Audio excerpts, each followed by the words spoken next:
What's up mga kabumbong? Dito na naman tayo at What's up, baseheads? So, ayun. Eto na. Unboxing tayo ng AAK 4000.1D. So, ayun. Makikita nyo, dami pa nakapila. Unbox natin lahat yan. Yun. So, pagbukas mo ng box, eto na una mo makikita. Merong manual booklet, yung decal stickers. Sa mga mahilig mag-stickers dyan, gumagawa po tayo ng stickers. Ito naman, warranty slip. So, ano pang meron? Ayun, ito yung base knob cable. Ito yung base knob. Meron pang Allen key rito. Tsaka voltmeter.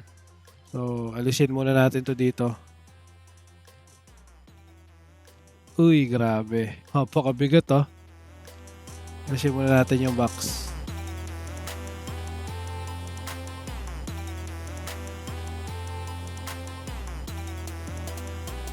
Yun. Tanggalin natin sa plastic. Para makita natin to. Ang kapal ng heatsink. Kaya ang bigat na ito eh. Mga 12 kilos to eh. Buti na lang, inuwi ng tito ko. Salamat pala sa tito ko ah. Salamat sa free shipping. Yun. So, ayan guys. Yung AAK 4000.1D.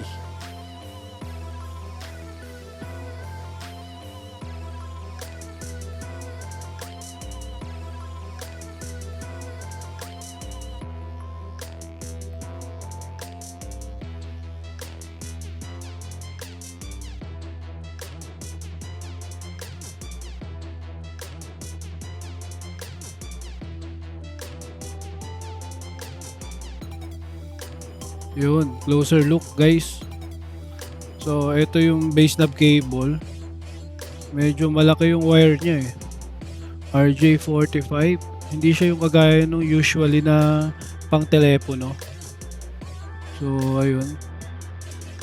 Ayan siya. Ito yung base knob. Buksan natin. Ayun, naka-plastic. Yun, muntik pa nga malaglag. So, tanggalin natin sa plastic para makita natin kung ano yung materials. Plastic din. So, yun. May voltmeter din siya. May temperature button, no? Celsius and Fahrenheit. Tapos, meron din siyang power, protect, at clip light. Pati temperature light. Pero ayos, may clip light. Yan yung maganda eh. Makikita mo kung magki-clipping. Ayos. Ito yung likod.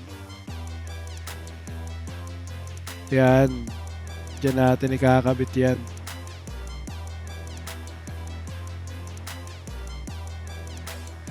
Nice.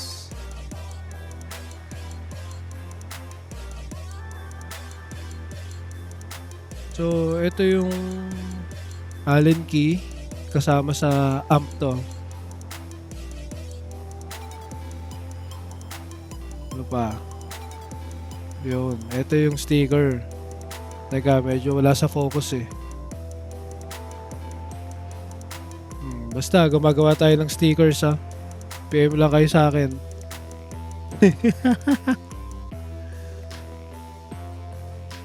So, ito naman yung voltmeter. Prito dun sa shop na pinagbilang ko. Yan. Oh, ano pa? Ito yung warranty. Warranty slip. Yan. AAK 4000.1. Manual naman. Yan. Malabo ah. Ayusin natin. Yun. Magic.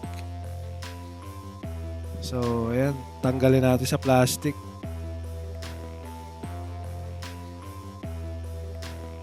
Pagbukas pagbukas mo, English kagad yan. Yun. So, ayan, makikita mo dyan yung mga tamang wiring para makuha mo yung total impedance na iloload mo sa amp. Kung meron kang 2, 3, or 4 na sub, nandyan yung tamang wiring. Kung gusto mong makuha yung 1 ohm, 2 ohms, 4 ohms, etc. 0.5, yan. Makikita mo dyan. So, ito yung specification. Oops, blurred. Sobrang maliwanag. Teka, adjust natin. Yan. Basa na ba? Wala sa focus.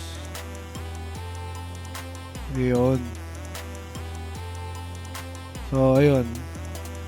Makikita natin sa specification.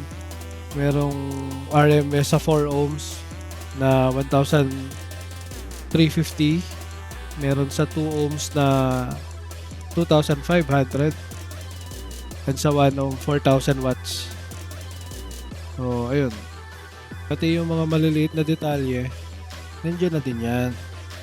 Siyempre, yung frequency response, input sensitivity, etc. etc. Ayan, yung fuse rating. 350 amperes para dito sa 4,000 watts. Tapos, ito na sa taas. Mga recommended wire size yan para sa amp natin. Ayun, may dual input tayo na gauge 0. Yan. Meron din tayong power remote in at power remote out. Tapos may dalawang positive at negative ng speaker terminal. Ayos. Check naman natin yung kabilang side kung anong meron. Boom! Yun, Tiffany style na RCA input. Ayos. Tapos meron ding power and protect LED light. Sa gain control from 0.2 to 6 volts. Subsonic 10 Hz to 50 Hz. Ang bass boost 0 to 9 dB. Tapos ayan din yung remote socket from bass knob control.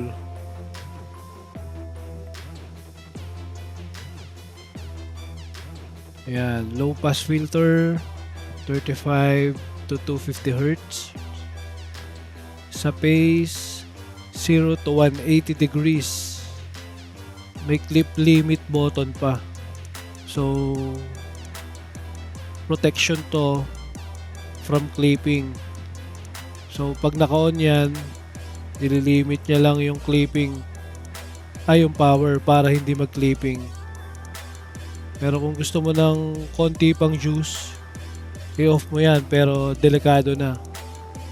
Tapos meron din siyang output master and input slave selector para kung gusto mong i-bridge yung dalawang amp, bili ka pa ng isa. Diba? So ayun, hanggang dito na lang muna guys. Next video, pakita ko sa inyo lahat ng mga gagamitin, tsaka kung ano yung binubuo natin, pati yung mga kailangan pang gawin sa sasakyan. Marami pa. Busy lang talaga, hindi makapag-upload. So ayun, sa mga sumusuporta, sa mga subscribers natin na 3 piraso 30 pala. So ayun, sana madagdagan pa. Maraming salamat ulit. Happy New Year and God bless.